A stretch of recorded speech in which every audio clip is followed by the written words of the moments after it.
Každý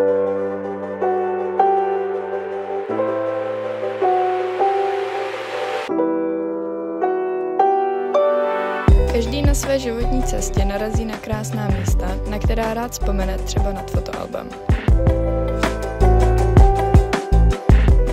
Jsou ale i taková místa, která množstvím přírodních i stavebních pamětihodností nás jako magnet stále přitahují a vždy, jak je to jen trochu možné, zavítáme do této romantické oázy klidu a pokoje.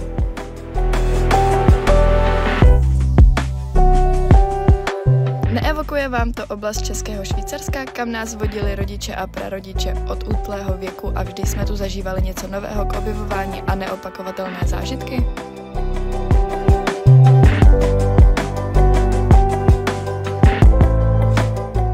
Srbská Kamenice leží v romantickém údolí říčky Kamenice a přibližně 5 km jižně od Jindřichovic a 7 km severozápadně od České Kamenice. Náš roubený podstávkový dům pochází z přelomu 18. a 19. století a je kulturní památkou. V dochování řady autentických konstrukcí a prvků s vysokou vypovídající schopností o stavbě, historické genezi objektů, obce a historickém stavitelství všeobecně. Hlavní je však skutečnost, že mnohé podobné objekty v okolí dosáhly na památkářské evropské dotace.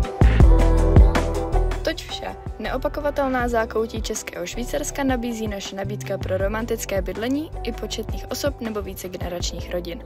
Bohatá návštěvnost místa tuzemskou i zahraniční turistickou klientelou vybízí i ke smělým podnikatelským záměrům.